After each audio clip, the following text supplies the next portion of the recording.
WhatsApp guys, welcome back to our channel House of Ambition. मैं Parul ma'am आज आपके लिए लेके आई हूँ केमिस्ट्री के सॉल्यूशन चैप्टर का पार्ट 2। आज के इस पार्ट में हम बाकी के बच्चों को सारे टॉपिक्स कवर करेंगे जो कि स्टार्ट होता है कॉलिगेटिव प्रॉपर्टी से। इससे पहले हमने क्या क्या पढ़ा था? इससे पहले हमने पढ़ा था सॉल्यूशन का इंट्रोडक्शन, कंसंट्रेशन को मेजर करने की क्वांटिटेटिव मेथड्स और रॉल्स लॉ पढ़ा था, आइडियल नॉन आइडियल सॉल्यूशन पढ़ा था, इज़ोट्रॉप मिक्सचर्स पढ़े थे। आज हम पढ़ेंगे कॉलिगेटिव प्रॉपर्टीज। कॉलिगेटिव प्रॉपर्टीज बहुत इंपॉर्टेंट टॉपिक है इस चैप्टर का, न्यूमेरिकल पॉइंट ऑफ व्यू से भी और थियोरेटिकल पॉइंट ऑफ व्यू से। तो चलिए without wasting our any time हम स्टार्ट करें। Let's get start. मैं पेन सिलेक्ट कर लेती हूँ पहला। ठीक है। मैं जो कॉलिगेटिव प्रॉपर्टीज होती है, सिंपल पहले याद रखो, ये प्रॉपर्टीज होती है जो डिपेंड करती है नंबर ऑफ सोल्यूट पार्टिकल्स पे। और यहाँ पे जो सोल्यूट पार्टिकल्स है, जो यहाँ पे सोल्यूट पार्टिकल्स है वो भी है नॉन वोलेटाइल। यहाँ पे सोल्यूट पार्टिकल्स जो है वो नॉन वोलेटाइल है। नॉन वोलेटाइल का मतलब जो स्केप नहीं करते, जैसे नमक इवेपोरेट नहीं करता, तो हम बोलते हैं नॉन वोलेटाइल सोल्यूट। तो कॉलिगेटिव प्रॉपर्टीज जो होती है वो डिपेंड करती है नॉन वोलेटाइल सोल्यूट पार्टिकल्स पे, उनके नंबर पे, नॉट ऑन द नेचर। ये सोल्यूट और सॉल्वेंट के नेचर पे डिपेंड नहीं करती, ये सिर्फ उनके नंबर पे डिपेंड करती है। यहाँ पे चार कोलिगेटिव प्रॉपर्टीज है। तो चार कौन कौन सी कोलिगेटिव प्रॉपर्टीज आप देख सकते हैं? Relative lowering in vapour pressure, elevation of boiling point, depression of freezing point, osmotic pressure. ये चार कोलिगेटिव प्रॉपर्टीज के बारे में हम डिस्कस करेंगे। कोलिगेटिव प्रॉपर्टीज क्या होती है? Property that depends on the concentration of solute particles but not on the identity, मतलब नेचर पर डिपेंड नहीं करती। Colligative properties, vapour pressure lowering, first point, boiling point elevation, second property, freezing point depression, third property. Question है कि vapour pressure का कम ज्यादा किससे होता है? Vapour pressure is the pressure of the vapour over the liquid. तो आपको पता ही है, सपोज ये लिक्विड है, इसका तो वेपर, इसके जो वेपर्स होते हैं जो ऊपर से प्रेशर लगाते हैं उसको बोलते हैं vapour pressure. Non volatile solute, suppose करो मैंने इसमें नमक ऐड कर दिया है, नॉन वोलेटाइल है, इवेपोरेट नहीं कर सकता। तो ऑब्वियसली बात है, जब नमक इवेपोरेट नहीं करता तो वो सॉल्वेंट को भी ज्यादा इवेपोरेट नहीं करने देगा। मतलब ये सिंपल पानी था और इसमें ये नमक पानी था। नमक पानी में वेपर्स कम बनते हैं और सिंपल पानी में वेपर्स ज्यादा बनते हैं। तो इसी वजह से यहाँ से यहाँ जाने तक, यहाँ से यहाँ जाने में वेपर प्रेशर जो हो गया वो कम हो गया। क्यों? नॉन वोलेटाइल सोल्यूट था, सोल्यूट ने सरफेस एरिया ले लिया, सरफेस एरिया ले लिया तो वेपर्स कम बने तो वेपर प्रेशर कम लगा। ठीक है। तो इस टॉपिक में हम ये आप देख भी सकते हैं, सॉल्यूशन बना रहे, सॉल्वेंट है, वेपर प्रेशर लोअर हो गया, वेपर प्रेशर कम हो गया, जो सॉल्यूशन बनते हैं। नमक जैसे मैंने इसमें नॉन वोलेटाइल सोल्यूट डाला, नमक नमक नमक नमक नमक डाला, वेपर्स कम बने तो वेपर प्रेशर भी कम हो गया। ठीक है, चलिए आगे बढ़ते हैं। पहली प्रॉपर्टी है relative lowering of vapour pressure. Relative lowering of vapour pressure, पहले मैं एक चीज का इंट्रोडक्शन आपको यहाँ पे दे देती हूँ ताकि नहीं, इस चीज को हम एक चैप्टर के टॉपिक्स, इस बुक के टॉपिक्स पढ़ेंगे। Relative lowering of vapour pressure, suppose करो हमारे पास एक ये है पानी, पानी के जो वेपर्स बन रहे हैं, तो पानी प्योर सॉल्वेंट है तो इसके वेपर्स को बोलेंगे पी नॉट। ठीक है। अब इस पानी में मैंने डाल दिया नमक, नमक डाल दिया, अब जो वेपर प्रेशर बन रहा है वो कम होगा तो उसे बोलेंगे पी, पी बोलेंगे। अब क्वेश्चन ये आता है, P is the vapour pressure of the solution, ये सॉल्यूशन का वेपर प्रेशर है, और P naught is the vapour pressure of pure solvent. Pure solvent, जब जब सॉल्वेंट में कुछ भी सॉल्यूट नहीं था तब P naught is the vapour pressure. तो अगर हम चेंज इन वेपर प्रेशर निकालें कि कितना वेपर प्रेशर कम हुआ है, तो ज्यादा वेपर प्रेशर इसका था पी नॉट का, माइनस कम वेपर प्रेशर किसका था? पी का। ऐसे याद रखो, यहाँ ज्यादा वेपर प्रेशर बना, यहाँ कम वेपर प्रेशर बना, तो ज्यादा में से कंप्रोमाइज कर, तो ये है चेंज इन, ये है change in vapour pressure, change in vapour pressure of the pure solvent minus vapour pressure of the solution, ये सॉल्यूशन का है। ठीक है, ओके। चलिए अब आगे बढ़ते हैं, मैं आपको एक टॉपिक, यही सेम टॉपिक फॉर्मूले के थ्रू दिखाती हूँ।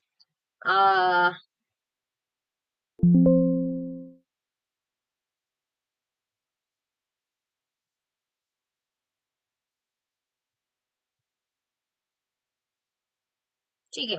When a non-volatile solute is mixed with this volatile solvent, मैंने अभी आपको बताया नॉन वोलेटाइल सोल्यूट मतलब ऐसा सोल्यूट जो इवेपोरेट नहीं करता है।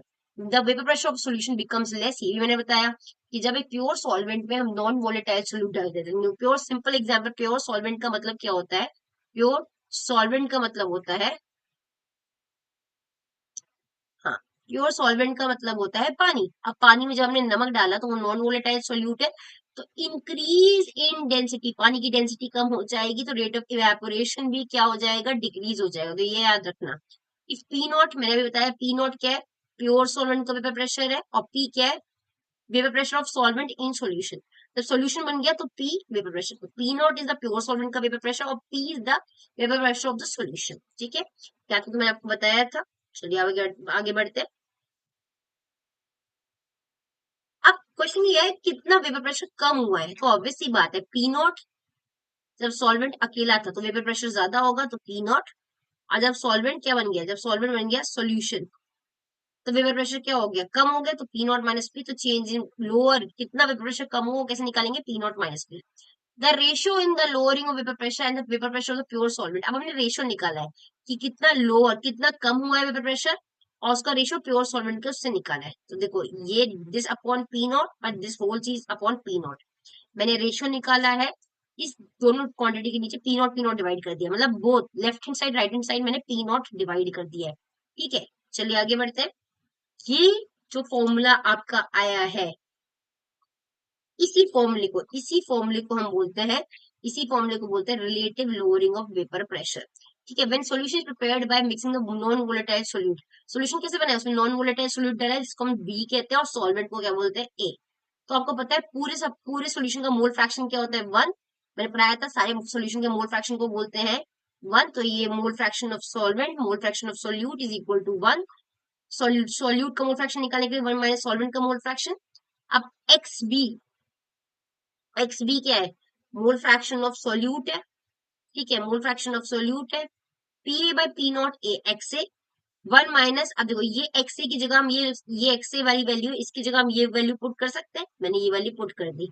1 माइनस एक्स ए, 1 माइनस एक्स ए किसके, एक्स बी के बराबर है। एक्स बी क्या है, सोल्यूट का मोल फ्रैक्शन, सोल्यूट का मोल फ्रैक्शन है। P naught minus P A by P naught ए, मैंने कुछ नहीं किया, ऊपर से वो फॉर्मूला उठाया, इक्वल टू एक्स बी रख दिया। X B is the mole fraction of solute.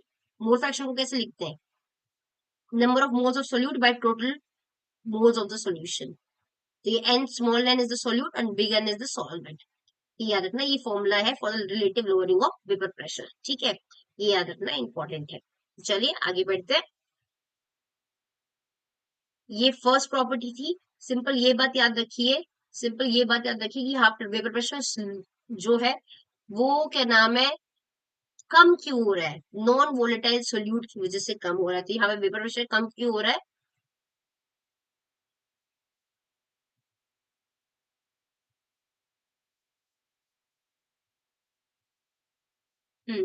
Vapour pressure कम क्यों हो रहा है, नॉन वोलेटाइल सॉल्यूट की वजह से हो रहा है। तो फॉर्मूला क्या है, यहाँ पे फॉर्मूला आपका जो आया है वो क्या आया है, P naught A minus P upon P naught A is equal to X B. What is X B, mole fraction of solute. X B को हम क्या लिख सकते हैं, N B upon N B plus N A, and N is the moles and X is the mole fraction, X is the mole fraction. हमें पता है denominator में अगर बहुत डाइल्यूट सॉल्यूशन है, बहुत डाइल्यूट सॉल्यूशन है, मतलब सॉल्यूट बहुत कम है, तो डिनोमिनेटर में हम एनबी को इग्नोर कर देंगे, तो वैल्यू क्या होगी, एनबी अपॉन एन ए। तो फॉर्मूला क्या होगा, फॉर्मूला होगा P naught A minus P upon P naught A. ठीक है, this is the formula for relative lowering of vapour pressure. ये फॉर्मूला है, याद रखना। ठीक है, N B is the moles of solute and Na is the moles of solvent. ठीक है, ये बात याद रखना। चलिए आगे बढ़ते हैं। अब नेक्स्ट है एलिवेशन एंड बॉइलिंग पॉइंट। पहले तो सिंपल समझो, वर्ड का मतलब समझोगे तो अपने आप आधी चीजें समझ में आने लगेगी। एलिवेशन एंड बॉइलिंग पॉइंट का क्या मतलब है, एलिवेशन एंड बॉइलिंग पॉइंट का मतलब है, बॉइलिंग पॉइंट का एलिवेट होना मतलब इंक्रीज होना। ठीक है, बॉइलिंग पॉइंट का इंक्रीज होना, सॉरी, एलिवेशन और बॉइलिंग पॉइंट का क्या मतलब, बॉइलिंग पॉइंट का इंक्रीज होना। जैसे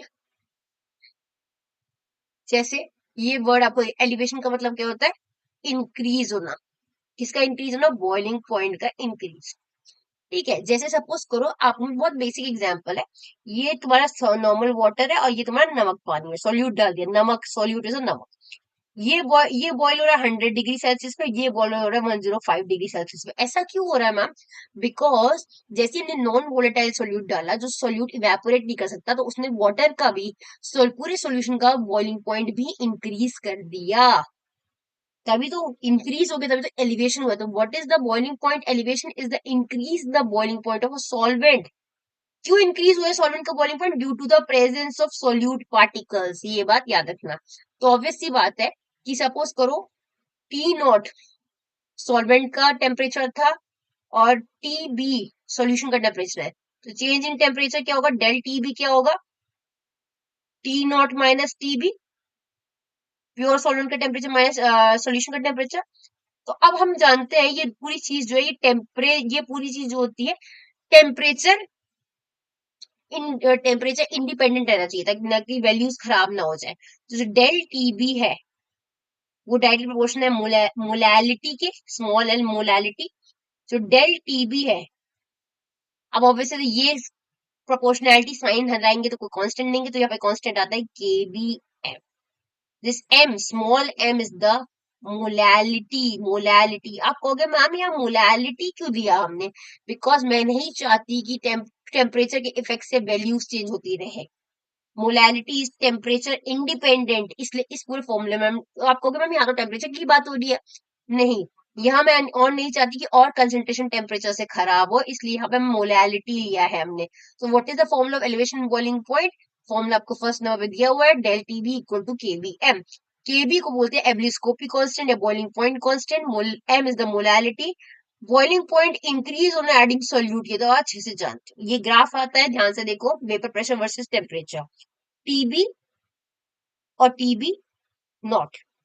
टीबी नॉट प्योर सॉल्वेंट का टेम्परेचर है जब पानी अकेला था। टीबी सॉल्यूशन का टेम्परेचर है जब मैंने उसमें नमक ऐड कर दिया है। ठीक है, ध्यान से देखो, ध्यान से देखो क्या हुआ।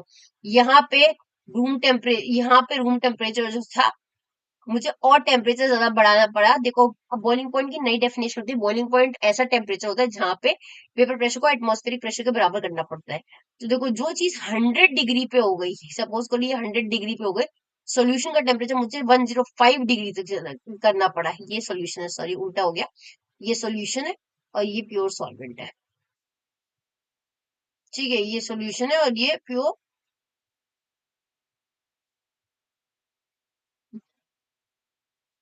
ठीक है, ये प्योर सॉल्वेंट है।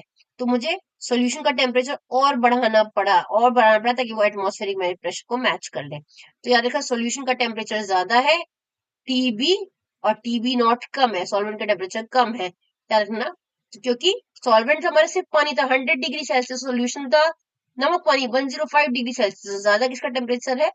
सॉल्वेंट का टेम्परेचर कम है, सॉल्यूशन का टेम्परेचर ज्यादा है। ये फॉर्मूला याद रखना। आगे बढ़ते हैं। Depression of freezing point. Depression of freezing point का मतलब क्या होता है? फ्रीजिंग पॉइंट में डिप होना, मतलब डिप्रेशन मतलब फ्रीजिंग पॉइंट का कम होना। तो ये बात मैं ये वर्ड याद रखना, डिप्रेशन ऑफ फ्रीजिंग पॉइंट का मतलब होता है फ्रीजिंग पॉइंट का कम होना। फ्रीजिंग पॉइंट से सपोज करो, what is the freezing point of water? Water का फ्रीज होता है 0 डिग्री सेल्सियस। तो वही मैं अगर नमक पानी डालूंगी, NaCl वाटर, नमक पानी डालूंगी, तो उसका फ्रीज होने का टेम्परेचर है -5 डिग्री सेल्सियस। मतलब जब वाटर अकेला था, प्योर सॉल्वेंट था, तब उसका फ्रीजिंग पॉइंट इतना था। पर जैसे वो सोल्यूशन बन गया, नमक पानी से सोल्यूशन बन गया, उसका फ्रीजिंग पॉइंट और कम हो गया। तो इसी को बोलते हैं डिप्रेशन इन फ्रीजिंग पॉइंट। और ऐसा क्यों हुआ? NaCl की वजह से, सोल्यूट की वजह से। कौन कौन सा सोल्यूट है? नॉन वोलेटाइल है। नॉन वोलेटाइल मतलब जो जल्दी फ्रीज जो जल्दी फ्रीज नहीं होता, नॉन वोलेटाइल है। वोलेटाइल है, ठीक है। आ जाओ, तो freezing point of depression is the decrease in the freezing point of solution due to the presence of solute particles. अब देखो, ये साफ दिख रहा है, प्योर सॉल्वेंट यहाँ आके फ्रीज हो गया, सॉल्यूशन का टेम्परेचर मुझे और कम करना पड़ा ताकि वो सॉलिडिफाइड हो जाए। ये बन रहा है triangle. This is the vapour pressure of the temperature and all. ये 0 डिग्री सेल्सियस में पानी हो रहा था, जैसे ही मैंने सोल्यूट डाल दिया वो टेम्परेचर और कम हो गया। तो हम कह सकते हैं, आप फॉर्मूला होता है del T F equal to K F M. M is the molality फिर से KF को बोलते हैं क्रायोस्कोपिक कांस्टेंट या freezing point constant. M molality, freezing point decreases on adding solute. ये तो अभी हमने बताया, जैसे हम सोल्यूट ऐड कर रहे हैं यहाँ से यहाँ तक में फ्रीजिंग पॉइंट और ज्यादा कम हो गया। समझ में आ गया? पहले ये देखो, पहले प्योर सॉल्वेंट यहाँ पे फ्रीज हो रहा था, ये 0 डिग्री सेल्सियस है। सोल्यूशन को हमने और टेम्परेचर कम करना पड़ा, -5 डिग्री सेल्सियस में फ्रीज करने के लिए। ठीक है, चलिए आगे बढ़ते हैं। अब the next property is the osmotic pressure. Osmotic pressure देखो, बहुत अच्छी पिक्चर दी है, बहुत आसान टॉपिक है। Osmotic pressure, the pressure that just stops the flow of solvent. ये आपको एक पिक्चर दिखाई दे रही होगी, दिखाई दे रही है ये पिक्चर? देखो, ये सॉल्यूशन का साइड है, ये सॉल्वेंट का साइड है, साइज है, बीच में एसपीएम है। एसपीएम क्या होती है? सेमी परमिएबल मेम्ब्रेन, जो इधर से उधर फ्लो में फिल्ट्रेशन का काम करता है। एसपीएम किसका काम करता है? फिल्ट्रेशन का काम करता है। यहाँ सॉल्यूशन है, यहाँ सॉल्वेंट है, सिर्फ सॉल्वेंट है। यहाँ पे एटमॉस्फेरिक प्रेशर लग रहा है, यहाँ पे एटमॉस्फेरिक प्रेशर के साथ एक एक्स्ट्रा प्रेशर लग रहा है। इस पाई को ही हम बोलते हैं, एक्स्ट्रा प्रेशर को, ऑस्मोटिक प्रेशर। सॉल्यूशन साइड पे जो प्रेशर लग रहा है, कौन सा साइड है? सॉल्यूशन साइड पे जो एक्स्ट्रा प्रेशर लग रहा है, पाई, ऑस्मोटिक प्रेशर कहते हैं इसको। क्या बोलते हैं? Osmotic pressure. The pressure that just stops the flow of solvent. देखो, ऑब्वियसली होता है, हम यहाँ से प्रेशर लगाएंगे, यहाँ से प्रेशर लगाएंगे तो सॉल्वेंट का, इधर से मैं प्रेशर लगा रही हूँ, धक्का दे रही हूँ, तो यहाँ से मैं सॉल्वेंट को अंदर नहीं आने दूंगी। मैं यहाँ से प्रेशर लगा रही हूँ ताकि सॉल्वेंट यहीं पे रुक जाए। The pressure applied to a solution to prevent osmosis to stop the passage of solvent. हम चाहते हैं सॉल्वेंट का पासेज रुक जाए through a semi permeable membrane, it is called osmotic pressure. मैं चाहती हूँ सॉल्वेंट का फ्लो यहाँ से रुक जाए, तो मैं अपोजिट डायरेक्शन से जो प्रेशर लगा रही हूँ उसे बोलते हैं ऑस्मोटिक प्रेशर। इसको हम पाई से डिनोट करते हैं। किससे डिनोट करते हैं? पाई से। फिर से सुनो, सॉल्यूशन की साइड हम एक्स्ट्रा प्रेशर लगा रहे हैं ताकि सॉल्वेंट का फ्लो रुक जाए। सॉल्वेंट का फ्लो रुकने के लिए हम अपोजिट साइड प्रेशर लगा रहे हैं। इस अपोजिट साइड के एक्स्ट्रा प्रेशर को हम बोलते हैं ऑस्मोटिक प्रेशर। ये भी कॉलिगेटिव प्रॉपर्टी है। ऐसा क्यों मैम? ये कॉलिगेटिव प्रॉपर्टी क्यों? सॉल्यूशन में जितने ज्यादा सोल्यूट होंगे उतना ज्यादा ही तो वो सॉल्वेंट को रोकेंगे। ये बात समझ में आई कि नहीं समझ में आई? इस सॉल्यूशन में जितना ज्यादा सोल्यूट होंगे,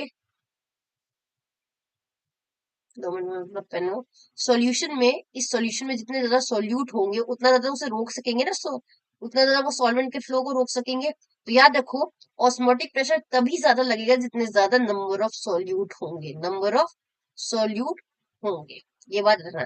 तो ऑस्मोटिक प्रेशर एक एक्स्ट्रा प्रेशर है जो हम सॉल्यूशन साइड लगाते हैं ताकि हम सॉल्वेंट का फ्लो रोक सके, उसे बोलते हैं ऑस्मोटिक प्रेशर। ऑस्मोटिक प्रेशर को हम पाई से डिनोट करते हैं। सिंस इस पूरे चीज में हमें क्या नाम है, एक सोल्यूशन की, फॉर डाइल्यूट सोल्यूशन, ये लाइन डाइल्यूट सोल्यूशन है, मतलब सोल्यूट कम, सॉल्वेंट ज्यादा, तो ऑस्मोटिक प्रेशर डिपेंड करता है मोलैरिटी पे। मोलैरिटी पे डाइल्यूट सोल्यूशन है, डाइल्यूट सोल्यूशन में सोल्यूट के मोल्स कम और सोल्यूट के मोल्स कम और पानी ज्यादा, तो सोल्यूशन का वॉल्यूम ज्यादा, सोल्यूशन का। तो यहाँ पे ये बात याद रखना, pi is direct proportional to C. C क्या है? मोलैरिटी। मोलैरिटी, तो pi is equal to C R T is the formula, ये फॉर्मूला है। C is the molarity, molarity का दूसरा नाम भी सी कंसेंट्रेशन होता है। R is the universal gas constant, T is the temperature. Molarity को हम लिख सकते हैं moles of the solute upon volume of the whole solution, इसलिए N2/V लिखा हुआ है। Osmotic pressure is pi, R is the gas constant, V is the volume of the solution in litres and N2 is the moles of the solute. तो याद रखना, pi is equal to CRT. C is the molarity of the solution. R is the universal gas constant. T is the temperature. Osmotic pressure वो extra pressure है जो हम solution side लगाते हैं ताकि सॉल्वेंट का फ्लो रुक जाए। ओके, आगे बढ़ते हैं। ऑस्मोसिस और ऑस्मोटिक प्रेशर हमने अभी पढ़ा। ऑस्मोटिक और ऑस्मोसिस जो होता है कि the flow of solvent through semi permeable. Osmosis, ठीक है, कंफ्यूज मत होना कि ऑस्मोसिस जो होता है, ऑस्मोटिक प्रेशर, दो डिफरेंट चीज है। सॉल्वेंट जब सॉल्वेंट साइड से सोल्यूट साइड मूव करता है, सॉल्वेंट जब सॉल्वेंट साइड से सॉल्यूशन साइड मूव करता है, इस मूवमेंट को ऑस्मोसिस कहते हैं। सॉल्वेंट जब हाई कंसेंट्रेशन से लो कंसेंट्रेशन की तरफ मूव करता है, इस मूवमेंट को ऑस्मोसिस कहते हैं। और सॉल्वेंट के मूवमेंट को रोकने के लिए जो हम एक्स्ट्रा प्रेशर लगाते हैं उसे बोलते हैं पाई। पाई मतलब ऑस्मोटिक प्रेशर, मतलब सॉल्वेंट का movement from high concentration to low concentration को बोलते हैं ऑस्मोसिस, और इसी सॉल्वेंट के मूवमेंट को रोकने के लिए जो हम एक्स्ट्रा प्रेशर लगाते हैं उसे बोलते हैं पाई, ऑस्मोटिक प्रेशर। और ये पाई किस साइड लगाते हैं, सॉल्यूशन साइड लगाते हैं। फॉर्मूला क्या है हमारा ऑस्मोटिक प्रेशर का, pi equal to C R T, C is the concentration, R is universal gas constant, T is the temperature, R is C is the concentration. Concentration का दूसरा नाम क्या होता है, अभी बताया था मैंने, मोलैरिटी होता है इसका दूसरा नाम, molarity. R is the universal gas constant, T is the temperature used to determine the molar mass. ये मोलर मास डिटरमाइन करने के काम आते हैं। कैसे आते हैं ये मैं आपको अभी डिराइव करके दिखाती हूँ, ठीक है।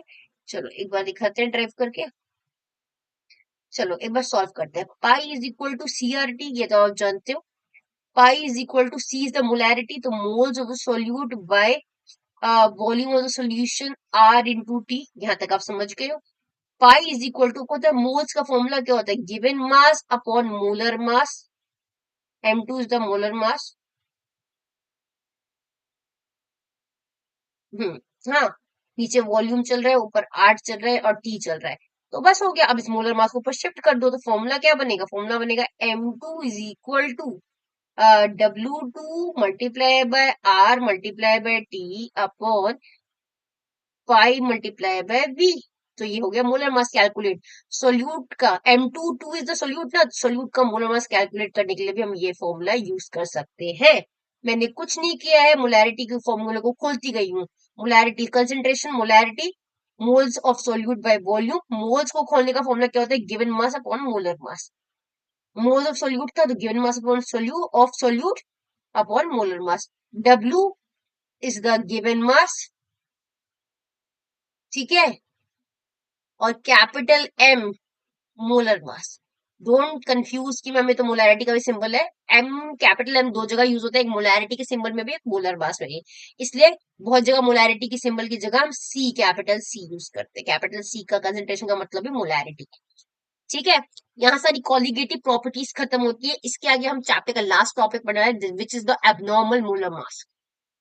एबनॉर्मल मोलर मास, एबनॉर्मल मोलर मास हम यहाँ से पढ़ने की बजाय हम इसको पढ़ेंगे,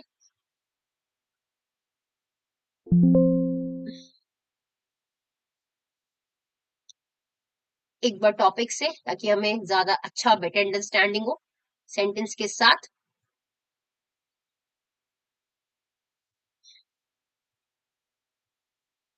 और मैं आपको कुछ और चीजें भी दिखाना चाहती हूँ, ठीक है। ये तो आपको मैं बता ही चुकी हूँ। ऑस्मोटिक प्रेशर अभी हमने देख लिया। हाँ, ये बताना चाहती हूँ, तीन तरह के सोल्यूशन होते हैं, तीन तरह के सोल्यूशन होते हैं। पहला होता है आइसोटोनिक सोल्यूशन, ऐसे सोल्यूशन जिसमें इक्वल मोलर मास और इक्वल ऑस्मोटिक प्रेशर हो, उसे बोलते हैं आइसोटोनिक सोल्यूशन, ठीक है। 0.9% solution of pure aqueous NaCl in isotonic with human RBC. याद रखना, 0.9% solution of pure aqueous, NaCl का एक्वस सोल्यूशन कितना परसेंट, 0.91% जो है वो उसका ऑस्मोटिक प्रेशर और ह्यूमन आरबीसी का, ह्यूमन के रेड ब्लड सेल का ऑस्मोटिक प्रेशर बराबर होता है। तो ऐसे सोल्यूशन जिसका ऑस्मोटिक प्रेशर बराबर हो और इक्वल मोलर कंसेंट्रेशन हो, उन्हें बोलते हैं आइसोटोनिक सॉल्यूशंस। सर में आ गया। नेक्स्ट आगे बढ़ते हैं। सपोज करो आइसोटोनिक सॉल्यूशन है, तो ऑस्मोसिस इज जीरो, क्योंकि ऑस्मोटिक प्रेशर बराबर है, तो ऑस्मोसिस जीरो का, नो मूवमेंट।